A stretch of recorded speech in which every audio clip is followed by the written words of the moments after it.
Chapter 4. There was no fight, no struggle, and no disease. I visited the dojo called a Hapkido Shong on Thursday night, and the place was bursting with cheerful people. The energy in the place was pulsing with enthusiasm and anticipation. Except that the decor was punctuated with punching bags and tumbling mats, it could have been a church fellowship hall. I brought my husband along, but he only observed. Perhaps I should explain about my husband. Barrington is a sober fellow. Although I have always referred to him as Barry, his given name is Barrington Duval Chambers, and he is related by way of Maureen Duval, the French Huguenot patriot of the family known as the Immigrant, to such notable characters as Robert Duvall of Hollywood fame, Dick Cheney, Harry Truman, and the Barack Obama of DC fame. His mother was a Barrington of the Duval line, and his father was a Chambers direct from British ancestry. Barrington was a tad stuffy when I met him, and had periodically dusted off his personality throughout our relationship. Barry's light brown hair has a distinguished, if not stoic, bit of gray. He has me to thank for maintaining any social circle whatsoever outside of his occupation, which is banking. As a metaphor, he starches his own shirts, as I have refused to enable him. On this first night of Hapkido class, Barry and I sat patiently on the sidelines, smirking just a bit, and Barry speaking volumes with his animated green eyes as, together, we watched people arrive in their oriental pajamas. For my part, I was wearing my yoga clothes, as it was the closest thing that I owned to a karate gi. My black stretch pants and bright pink top were soon in the minority, and I found myself out of style. The pajamas didn't look so odd after the room was full of them. Me? I was the only one wearing tights. James came over to me and he casually reassured me that my clothing was appropriate for the exercises that he had planned. He, of course, was dressed perfectly in a uniform that was freshly laundered and pressed. Again, with his civilian crew cut and sharp uniform, he fit the regs. James introduced himself as the subdenim, the instructor, to Barry with a handshake and with a bow. It looked very Asian, and it added to the mystique. James then ushered me over to the last place in a serried pair of lines. 12 of us were in attendance, 6 in the front row and 6 in the rear. I occupied the lowest rank in the class, rear row and far right hand of the instructor, James. We all faced the flags and the large mirrors on the front wall. James faced us. Tonight we will dispense with the usual warm-ups of the repeated punches and kicks, James said. After bowing in, we will begin with the standing meditation. The students responded, some with a yes sir, and others with eye contacts and a simple nod. We bowed to the row of national flags on the front wall. They were USA, Republic of Korea, Japan, and the Taiki Budokai, a federation of dojos and instructors, and the club banner. Next, we bowed to James as the Sadubnum. I am so sorry, I'm butchering that. Immediately after the second bow, James demonstrated the standing meditation, and we all participated, each in her own space. He taught us the breathing. Inhale as the hands move inward or upward, and exhale as they move downward or outward. He taught us the difference between tension breathing and relaxation breathing, belly breathing, he called it. And he told us to focus on the belly breathing, allowing our abdomens to expand rather than our chests to rise. He said babies breathe this way naturally, and so should we. James instructed us to draw our hands up to our center lines, connecting our chakras and clearing our meridians of blockages. We inhaled as our hands drew up, and our hands then were to circle our heads from the crown to the to the lobes, and then past our ears and eyes directly out in front of our bodies, and finally down to the rest at our one point just below our navel. We exhaled throughout this movement, and James had our whole class in an alpha wave sea of tranquility in about 45 seconds. Next, we practiced meditation in movement by performing something James called undo. The undo consisted of essentially the same hand movements and breathing from standing meditation, but we circled our hips, moving us across the floor like bells at the ball. He explained that the movement must be centered in the one point below the navel and that we must always be in balance or be in moving into balance. To take a step, a person must put her weight on one leg and transfer it to the other. That is not balance, but that is balance in motion or moving into balance. Upon completion of the standing meditation, I felt rooted to the ground like I had never felt before. Rather than the ground pushing up at me, as I learned in physics, the ground embraced me. Over time I spent training in Hapkido, the undo had a peculiar effect. At the completion of undo, I was rooted to everything. Chip hap, James directed. Everyone scrambled into position. Chip hap is Korean equivalent of fall in. Then we put our undo to the test. We were instructed to separate into groups of 3.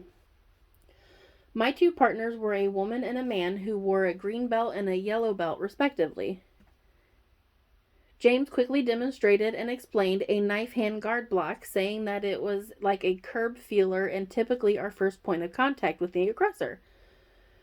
James said to just let the other 2 people in the group attack with slow punches for now, increasing speed as the defender felt more comfortable. The green belt had no trouble maneuvering around, though, and between the yellow belt and me,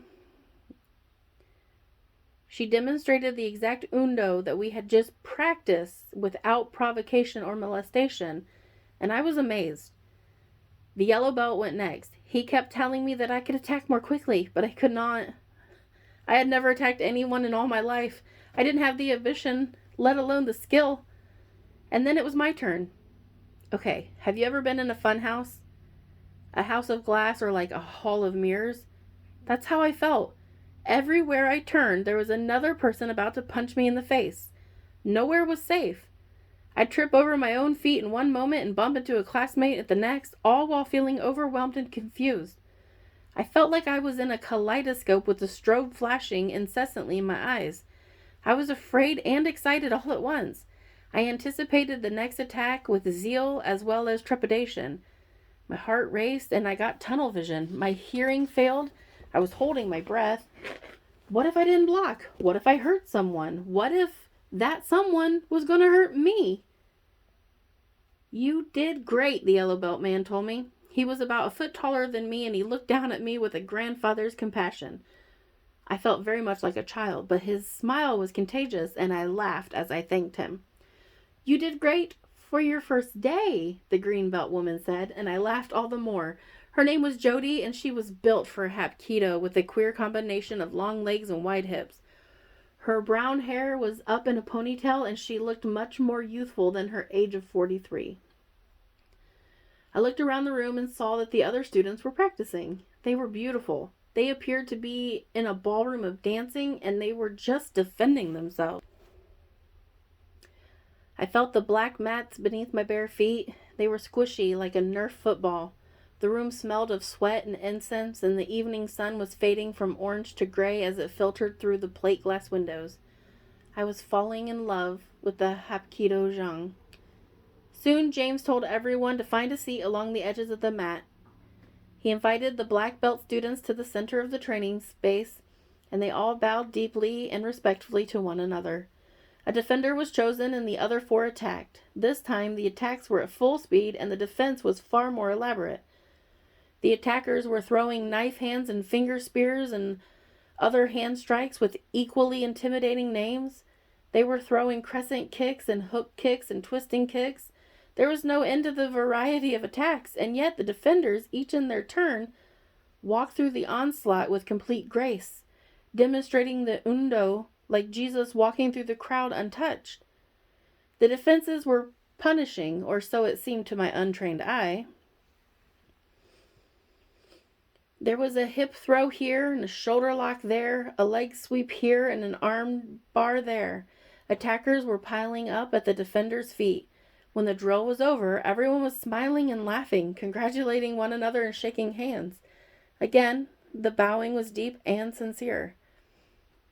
We give each other energy in Spirit Wind, James said. We don't take it. We are not at odds with our attackers, but complement them like the yin to their yang. The water principle says to meet a hard attack with a supple defense. We embrace the attack and we welcome it. There is no struggle or fight.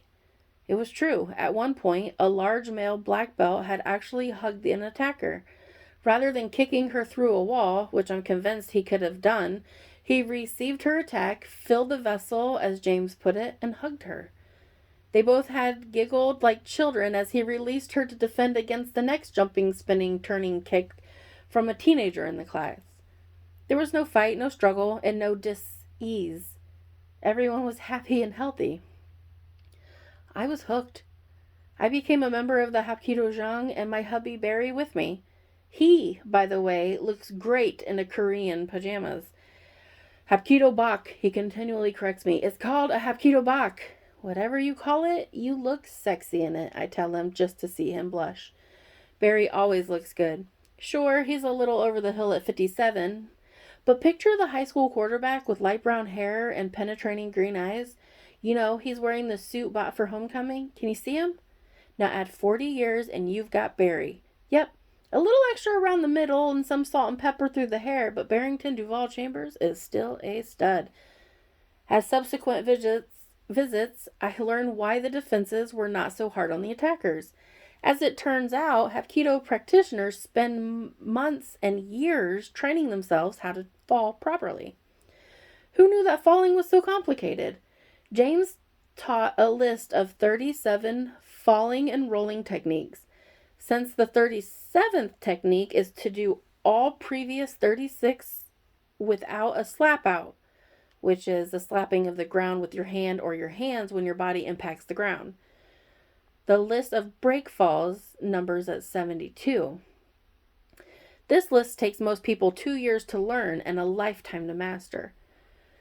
James says that he's amazed at how often he makes break falling mistakes, even after nearly 30 years. He explained that the innate reflexes, such as reaching for the ground and curling into a fetal position, are not always advantageous, and they must be overcome with continued training and drilling of the fundamentals. It was during one of the break falling sessions that James observed my hair doing its own thing. Yes, my hairdo sometimes has a mind of its own. I like the way your hair floats as you perform a shoulder roll, Ruby, James mused. It's like your hair already knows the roll and it's a step ahead of you. The class laughed. Barry chimed in. You know, she's had that hairstyle since the 1980s. She went from curlers in the 70s to perms in the 80s to this look in about 1988. Of course, she used Aquanet back then. Her hair was going nowhere. The darkness that settled over my head was involuntary. I saw red, but it was the red of blood on a tombstone in the light of a full moon, more black than red. Barry swallowed hard, realizing his error just a little too late. In classic Confucian style, the whole class sobered and the mood became sullen. Korean culture instills a sense of compassion, what the Confucianist calls the heart and mind of commiseration. Needless to say, I changed my hair as soon as I could get an appointment. I got the works, a total makeover, right down to the pedicure that complemented my new frosted auburn hair color. When I arrived home, I gave the receipt to Barry. My adoring husband looked up from his college football highlights, irritated, and barely noticed my new hair. That is, until his eyes focused on the bottom of the receipt. His mouth dropped open and he blinked slowly to be sure his eyes weren't playing tricks on him, because that is when he saw the last 4 digits of his credit card next to the total. I lifted one eyebrow, freshly plucked, and raised 1/4 of my rosy red lips as I turned and sauntered away. I heard him half whisper to me, "What? I liked your hair." Barrington Duval Chambers never made that mistake again, but as you'll see, he makes plenty of others.